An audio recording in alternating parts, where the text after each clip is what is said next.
Assalamualaikum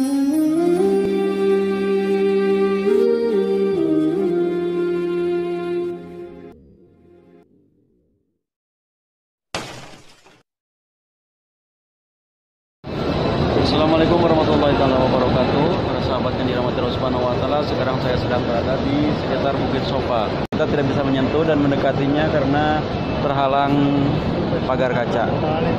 Nah, kita hanya bisa memandang bahwa itulah Bukit Sofa, tempat memulai ritual pelaksanaan ibadah syai yang pernah dilaksanakan dulu oleh Siti Hajar radhiyallahu anha. Ini perjalanan dari Sofa menuju Marwah. Jarak lebih kurang 350 meter kali 7 perjalanan. Nah, ini adalah skuter-skuter matic yang disediakan bagi para jemaah yang merasa lelah, apalagi yang sakit, yang sudah sepuh, yang tidak mampu untuk berjalan. Biasanya skuter-skuter matic ini ditempatkan di atas, di lantai 3 ada tempat khusus. Tapi sekarang karena lantai 3 tertutup, itu sekarang skuter-skuter tersebut disediakan di lantai 1 ini.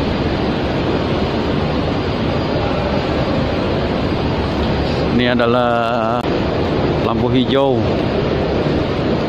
berukuran panjangnya sekitar 50 meter. Konon dulu di tempat ini sebelum Futuh Mekah, sebelum Rasulullah SAW kembali dari Madinah kembali ke Mekah ini, tempat ini banyak dijadikan sebagai tempat untuk penyembahan terhadap patung-patung berhala Lata, Uzza, Manat, dan Hubal.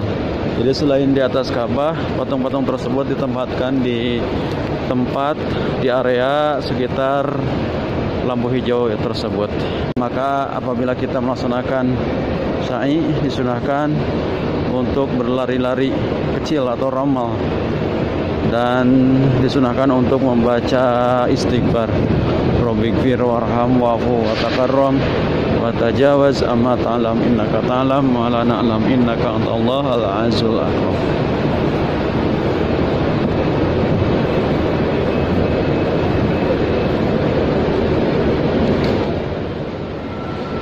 Para sahabat yang dirahmati Allah Subhanahu wa taala, kalau kita mengingat kisah perjalanan pelaksanaan ibadah sa'i yang awal mulanya dilaksanakan oleh Siti Hajar, istri Nabi Ibrahim alaihissalam ataupun ibunda dari Ismail alaihissalam. Sejak dulu Nabi Ibrahim diperintah oleh Allah Subhanahu wa taala untuk menempati Wadi Mekah, gurun tandus nan gersang yang sekarang terkenal dengan kota Mekah Al-Mukarramah.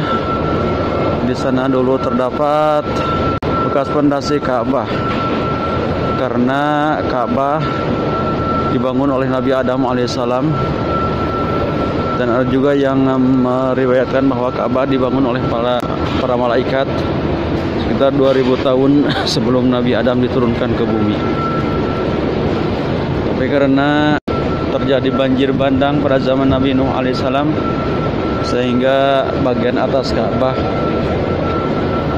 hancur terbawa arus banjir bandang. Nah, maka Nabi Ibrahim alaihissalam diperintah oleh Allah untuk membangun kembali Ka'bah Al-Musyarrafah tersebut. Waktu itu Nabi Ibrahim alaihissalam menempatkan anak dan istrinya di lembah yang tandus. Dan Nabi Ibrahim alaihissalam waktu itu pula meninggalkan anak dan istrinya dan kembali ke Palestina untuk berdakwah. Nah, sementara perbekalan yang diberikan oleh Nabi Ibrahim kepada istri dan anaknya hanyalah sedikit saja. Nabi Ibrahim hanya berdoa kepada Allah Subhanahu wa taala sambil menghadap ke tempat di mana anak dan istrinya ditempatkan. Rabbana inni askantu min dzurriyyati biwadin ghairi dhi zar'in inda baitikal muharram. Rabbana liyuqimus salat faj'al afidatan minan nas tahwi ilaihim warzuqhum minas samarati la'allahum yashkurun. Ya Allah ya Rabb,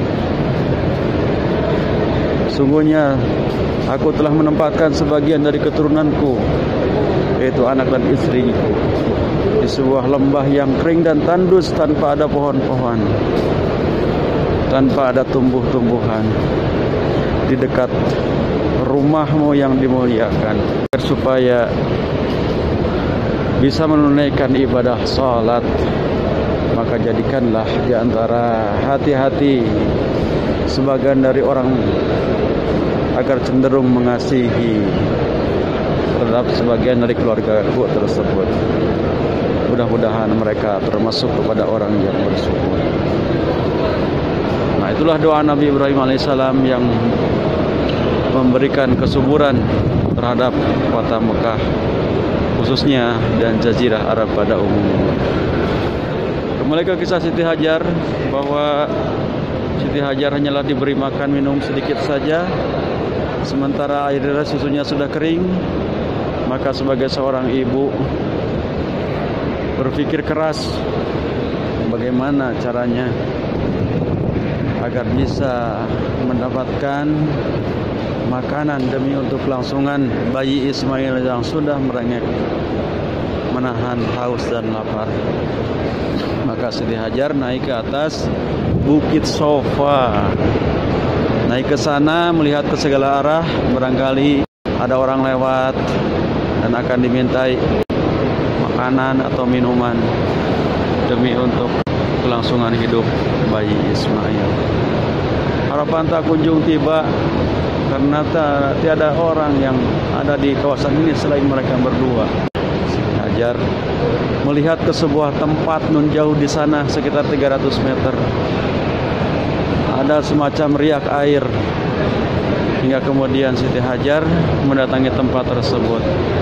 Dan ternyata air tidak ditemukan. Di saat tengah hari panas membara, maka tampak di kejauhan seolah-olah ada genangan air. Kalau itu bukan air, itu hanyalah pertemuan.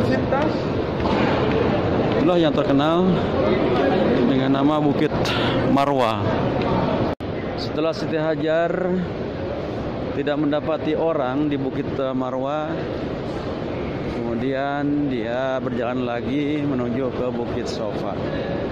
Begitulah yang dilakukan Siti Hajar dari Sofa ke Marwah, dari Marwah ke Sofa, hingga 7 perjalanan, sab'ata aswad, dan berakhir di Bukit Marwah. Ketika dia berada di Bukit Marwah, terdengar ada seorang yang datang. Dan ternyata yang datang tersebut adalah malaikat Jibril yang menghampiri bayi Ismail yang ditempatkan di Hijri Ismail yang ada di sebelah utara Ka'bah, tepat di bawah pancuran emas. Kemudian Siti Hajar menghampiri malaikat Jibril. Kata malaikat Jibril, janganlah takut, janganlah khawatir wahai Hajar, Allah tidak akan menelantarkanmu. Dan nanti suatu saat suamimu akan kembali lagi datang ke tempat ini, karena diperintah oleh Allah Subhanahu wa taala agar mendirikan kembali Ka'bah yang sudah hancur ini. Kemudian malaikat Jibril menjejakkan kakinya di sekitar Ka'bah. Ada juga yang meriwayatkan bahwa malaikat Jibril mengepakkan sayapnya di sana, di bebatuan tersebut, sehingga keluarlah air Zam-Zam. Air Zam-Zam meluap. Kemudian oleh Siti Hajar dikumpulkan air Zam-Zam tersebut dengan kedua tangannya, dengan kedua lengannya, sambil berkata Zam-Zam, Zam-Zam. Artinya berkumpullah, berkumpullah. Nah, itu adalah bahasa Palestina. Maka sejak saat itu keluarlah air Zam-Zam di tempat sekitar Ka'bah, sekitar 25 meter. Kalau dulu sebelum tahun 1990 jamaah masih bisa turun ke sana, ke tempat air Zam-Zam, bisa wudhu, bahkan bisa mandi. Tapi sekarang tempat tersebut tertutup. Hanyalah petugas khusus yang ditugaskan untuk menjaga air Zam-Zam tersebut. Sejak dulu ribuan tahun silam, air Zam-Zam tidak pernah kering meskipun orang tidak mengambilnya, dan juga air Zam-Zam tidak pernah meluap meskipun orang tidak mengambilnya, dan juga tidak pernah kering meskipun ribuan umat Islam setiap hari mengambil air Zam-Zam tersebut.